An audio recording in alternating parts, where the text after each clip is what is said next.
Good evening. This is Crime Classics. I am Thomas Hyland with another true story of crime. Listen. That was Jacko.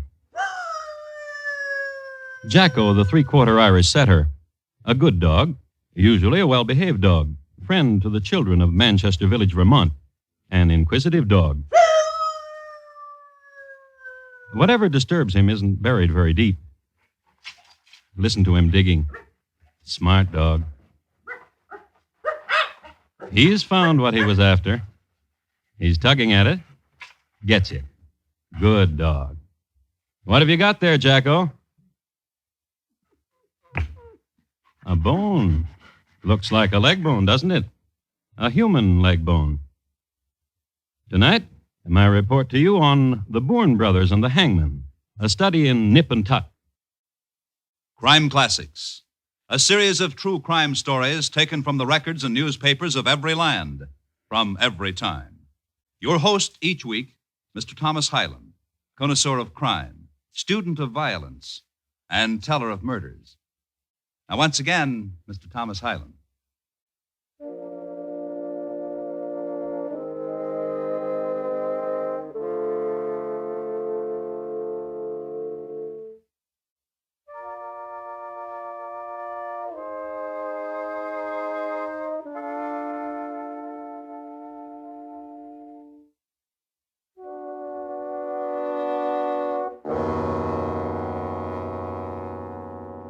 They were fighting battles on Lake Champlain in 1812, but across the state, forests away and mountains apart, the village of Manchester sent peaceful fans of chimney smoke into the February air.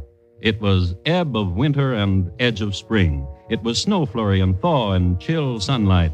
Here, the Battenkill River flowed swift and dark down from the Green Mountains and crusted icily near its banks and past the village, then flowed swift and dark away.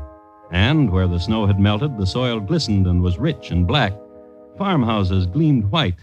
And where the furrow began, the shallow furrow that deepened and roughened and slowly rose up the mountainside and became the gorge that cut across the face of Mount Equinox. Where it gently began was the backyard of the house of Russell and Sally Colvin. And inside it... He's sleeping. Asleep? Why? Why asleep? What did you put him to sleep for? Please.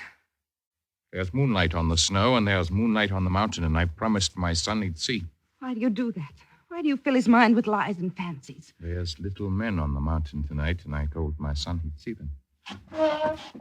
Lewis! Don't wake him, Russell. Don't wake him. Stop hanging on my arm, woman. Russell! Stop hanging on my arm! Crazy! Crazy man! Wake! Wake, son. I'll bundle you, and it's up the mountain we'll go tonight with you riding my shoulders.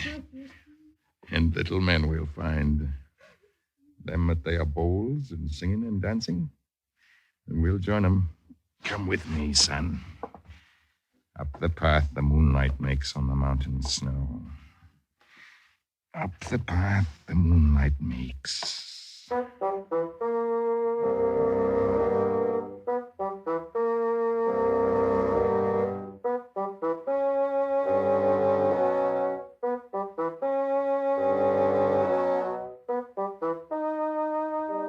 As any mother knows, this is an upsetting experience. And as Sally Colvin knew, this was not the first experience of its kind.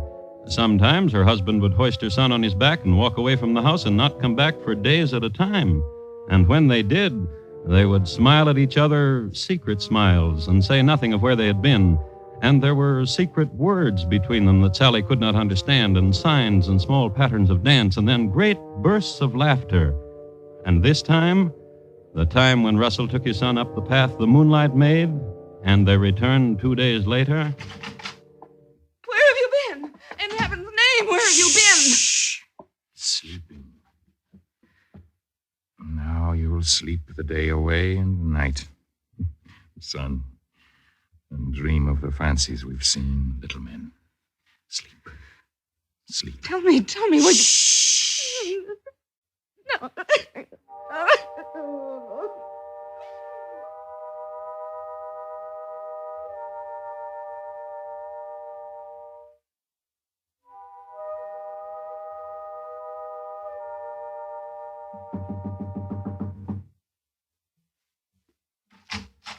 Oh, sister. Oh, come in. What can I do for you in the morning? Hold me. Hold me. What? Oh, sister. Sister to me, what troubles you? Him again? Your husband? Yes. Oh, yes. And what? What he's doing to my son. Soon. What? My son will become as mad as my husband. They speak of creatures in the mist and the gorge, and starbursts and moon. Brother Stephen Boorn. What do you want me to do? I don't know. He's a stronger man than I. There's not much I can do. But you and our brother Jesse Boorn, together you could do it. Don't speak to me of Jesse, him that I hate. But me, what of me? Speak no more of it. Save me. Save me, Stephen Boorn. That's what I ask of you. Sister. Save me. How? Very well, you know how. You and Jesse. You know it and you have said it. Come with me to our brother's forge and make peace and save me, your sister.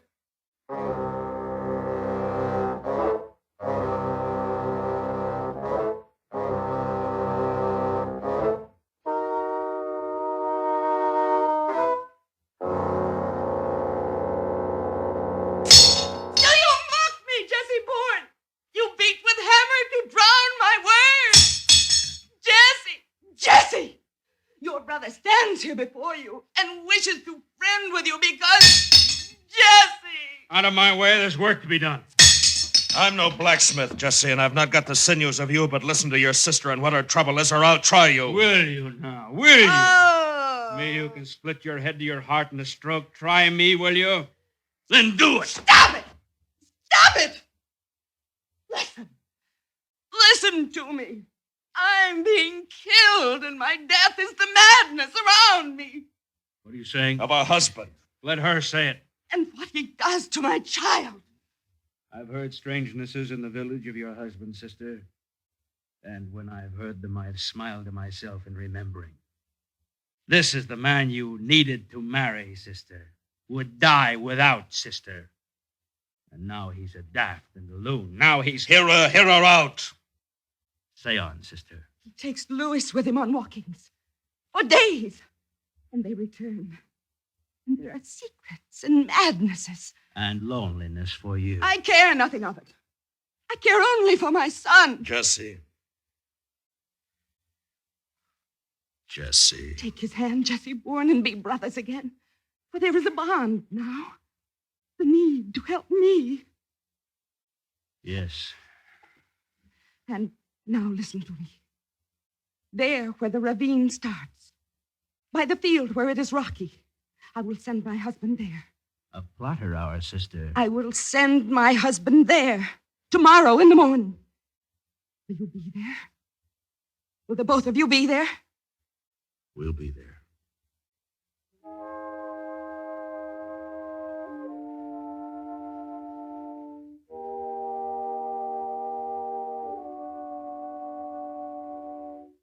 Now, hear to me, son.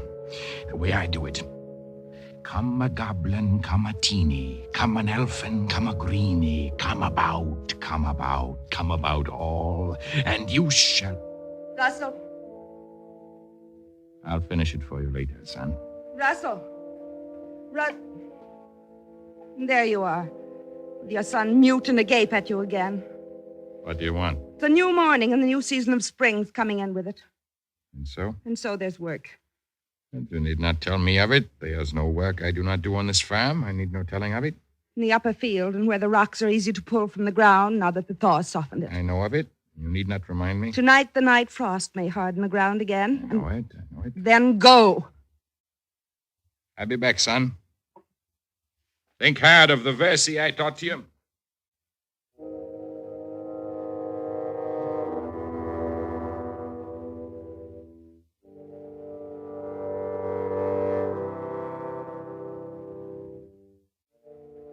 And away he went, did Russell Colvin, on this new morning toward the upper field. He'd not gone 20 yards when he stopped. Gold. Sparkle of sun on Vermont granite. Small pool of sparkle. Gold. And he picked it up and put it in his pocket. Then on again, the long way around, through the grove of naked spruce, to give throat to the new season. Oh! And on, to the brook now. And stop beside it. And kneel beside it and listen. Yes. Yes. Then through a thicket and into the upper field and the surprise in store for him. Oh, Russell? Hello, Jesse Boorn. Stephen, Oh, brother-in-law. what do you here? To help you, Russell? To do what? To help you clear the rocks now that the ground is soft with thaw.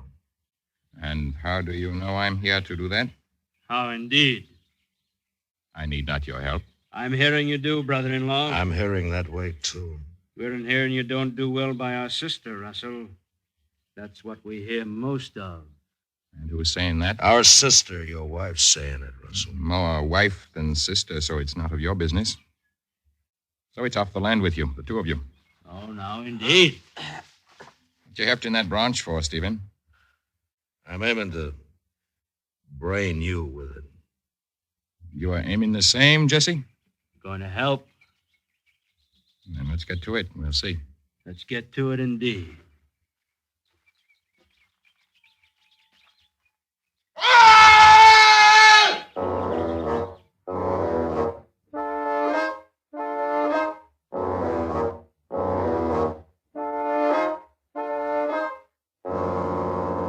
Stephen Boorn used the branch as a club, and with excellent teamwork, he and his brother Jesse won the fight.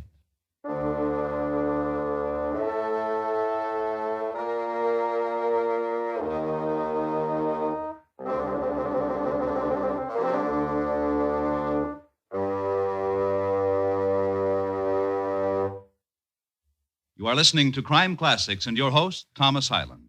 Tomorrow evening, CBS Radio invites you again to Mystery and Intrigue, enhanced by the presence of Miss Marlena Dietrich. This Thursday, Miss Dietrich's adventure leads her to a little town in southern France, where stories of buried treasure have been bruited loudly enough to gather rapscallions of reprehensible inclination from all corners of Europe. Time for Love is heard tomorrow evening on most of these same stations. Now, once again, Thomas Hyland in the second act of Crime Classics. His report to you on the Boorn brothers and the Hangman, a study in nip and tuck.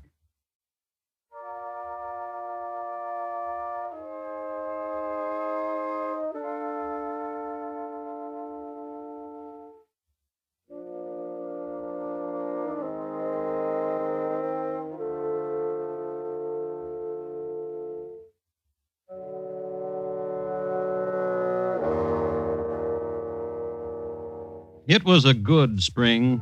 April of 1812 was the gentlest in the memory of those who lived on the soft shoulder of Mount Equinox in Vermont. There were rumors of marchings and torch and war outside, but no one paid much attention. They were more important things: church, crops, and children. Living to be done in the Green Mountains, the crackling air to be breathed, roam away through the soft fall of twilight and press a cheek against the warmth of an animal. Wondrous sunsets, and tomorrow a wondrous dawn. Good place and good time, this valley. And one morning, as a matter of fact, on the morning after the Boorn brothers had done an errand for their sister.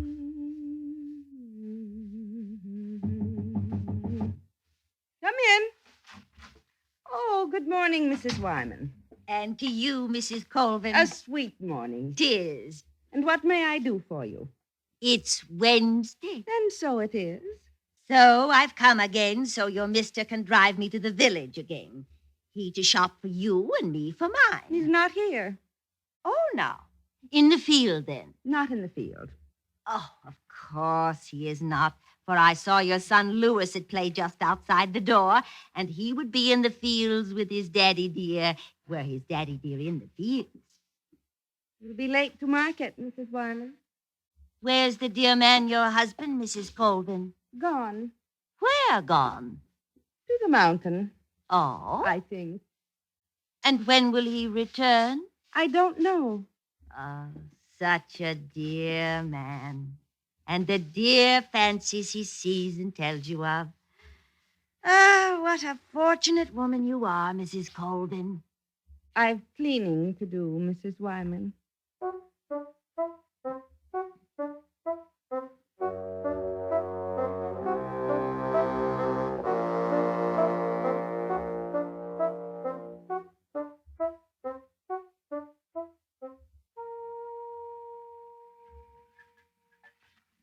And busy you are, I know, Mrs. Colvin, preparing supper for you and your beautiful child. But it's a month since the village has seen your husband last. And for the last week, it's been raining. And if the dear Mr. Colvin is in the mountains, as you say, what then, Mrs. Colvin? What then? Maybe Maybe what? he has gone to war.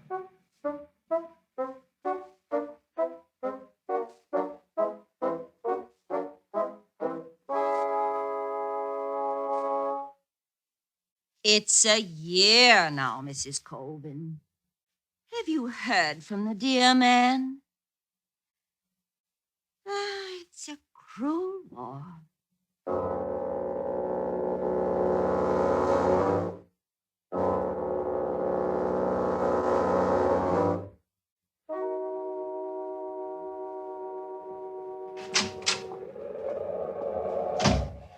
I came to wish the all of you, Mrs. Colvin, and you, Stephen Boorn, and Jessie Boorn, a happy new year to you. May 1817 be a blessing to all of you. And to you, Mrs. Wyman. Happy New Year, Mrs. Wyman. Happy New Year. And a pity Mr. Colvin's not here. I suppose he'll never return now, will he? Well, happy New Year.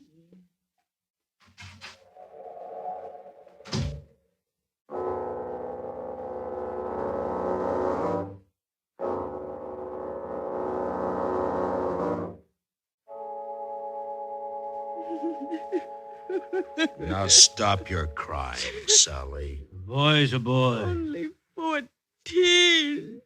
My son, Louis. I run off to join the militia. What's that? It's most what all boys doing now. Maybe I've failed. What are you saying, sister? Maybe the whole thing was done wrong. What wrong? 7 years since he's had no father. Maybe his father should have been close to him. The loneliness again, sister. Poor my son. Hey, what's the outcry? See what, Stephen? Ho, Stephen Boorn. What is it, Sheriff Skinner? See there. A fire at the Dr. Glazier's barn. Fetch a bucket in quick. Yes. Jesse, there's a fire to Dr. Glazier's barn. You surely know the barn, Jesse. Fire!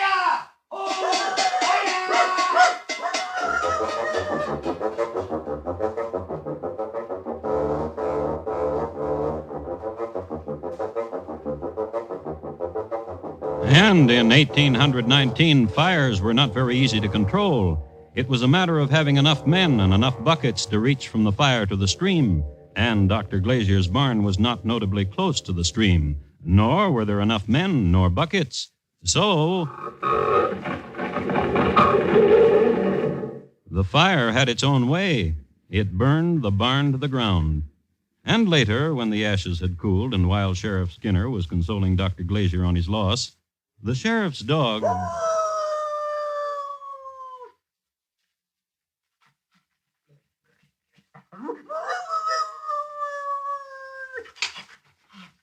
Ah, what you digging there, Jacko?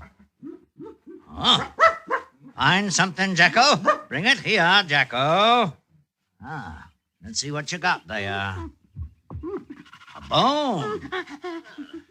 Funny-looking bone, big bone.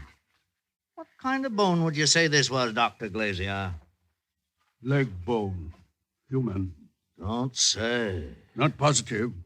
Could be, though. Well, let's take a look, Jacko, where you found this bone. Hand me that stick of wood, will you, Doctor, so I can make this hole a little bigger. Where I used to store my potatoes to keep them from freezing.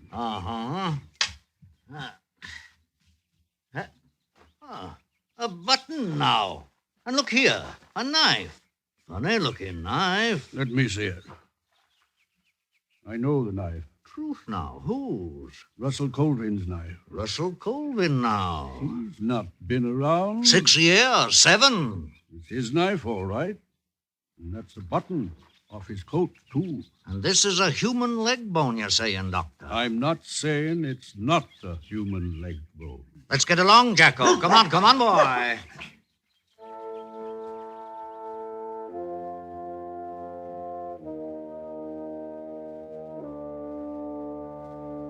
A few words about Sheriff Silas Skinner. A good man, had been sheriff of the county for nearly 20 years, and there wasn't a man who could say he hadn't got a fair shake from old Silas, or woman either. An honest man with no bias nor prejudice. A direct man. Where's your husband, Sally? Why, I don't know. A man of few words. You kill him? No. Who killed him, Sally? My brother Jesse killed him, Sheriff. A cautious man. Maybe he did, and maybe he didn't. But I'm arresting you till I find out which. A man of his word. Jesse, Yes, Sheriff. you kill your brother-in-law, Russell Colvin? No, Sheriff, I did not. Who did? My brother Stephen did. Maybe he did, and maybe he didn't. But I'm arresting you till I find out which. Sheriff Silas Skinner sees it through. Stephen, Yes, Sheriff. I locked up your sister, and I locked up your brother. And I'm putting you behind bars, too. On what charge, Sheriff? For murdering Murdering who? Russell Colvin. I didn't murder him, Sheriff. Jesse said you did. Jesse's lying. I've known Jesse for long. He don't lie. He's starting to now when he says I murdered. You didn't murder him by yourself. That's what you're saying, isn't it, Steve? I'm saying that right enough. Your sister have anything to do with the murdering? Not that I know of. I'm going to tell you something, boy. What? I'm going to tell you something, son. What? You say to me what happened, it'll be easier for you. What do you mean? A little Easier. jail, that's all. No hanging. There's a handshake that goes with it. There is indeed. Here's my hand, Sheriff. And mine. Now, how was it done, son? How was it done, boy? Russell Colvin was on his rocky upper field, And that's where you done it, son? and my brother got on one side of him, and I got to the other. And that's how you done it, boy? I hit him with a tree branch. And Jesse with his fist? That's right. That's right. And that's the way you killed him. Yes, sir. Then you took him to another farm. Doc Glazier's. And to that barn. Doc Glazier's. And buried him. Yes, sir. We'll write this out, son, and you'll sign it, won't you, boy? Just a little jail? Boy, son. Just a little jail? I shook your hand. Then I'll sign it. Good boy.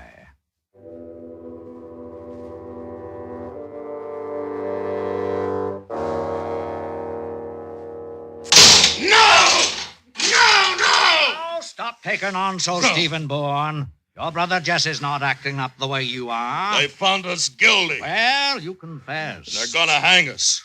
You said just a little jail. You said no hanging. I did what I could. You said no hanging. Now you listen to me. You killed your brother-in-law and you confessed to it, and you had a trial by jury and they found you guilty. The judge said hanging. Now that's the laws applied to you and your brother. So don't carry on. Let's do a thing, Sheriff. What thing? Put an advertisement in the newspapers An advertisement for what? for Russell Colvin. Put a description in and say life depends on him turning up. You crazy? You killed him. You confessed you killed him. Who knows of Russell Colvin? Whether killed, he stayed killed. He and his moonlight little people. Do it. Now, don't order me, son. Please.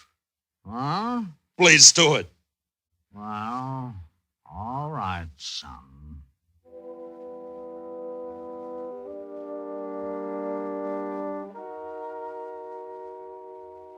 I have a copy here of the Rutland Herald, a newspaper of the time which was circulated throughout this area of Vermont. I would like to read to you a classified ad which appeared in the issue of November 26, 1819. Printers of newspapers throughout the United States are desired to publish that Stephen Boorn of Manchester in Vermont is sentenced to be executed for the murder of Russell Colvin, who has been absent about 7 years. Any person who can give information of said Colvin may save the life of the innocent by making immediate communication. Colvin is about 5 feet 5 inches, light complexion, light-colored hair, blue eyes, and about 40 years of age. Why, that sounds like our hand, Russell, except it doesn't say about a boy being with him. I'll see if it is. Russell! Russell, now! What was you doing, Russell? Talking to my boy, Lewis.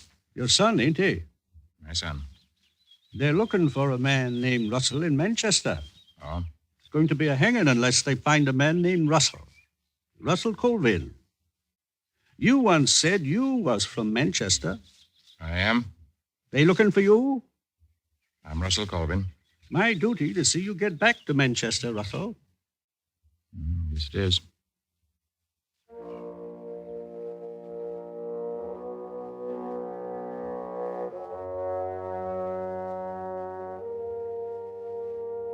And so, 2 days before the scheduled hanging, Russell Colvin again appeared in Manchester. And the Boorn boys were not hanged. They were set free. What about the bone? Well, it was never proven to be a human bone. And the knife and button, Russell's, how had they gotten there? Russell always smiled when he was asked that. And what did his wife say to all this? You can come home if you want. I don't want you no more. I hear our son's with you. Yes, ma'am, he is. How did he find you 100 miles away? Oh, the little people told him where I was. Them that lives on the path the moonlight makes. They told him. According to the report I have right here.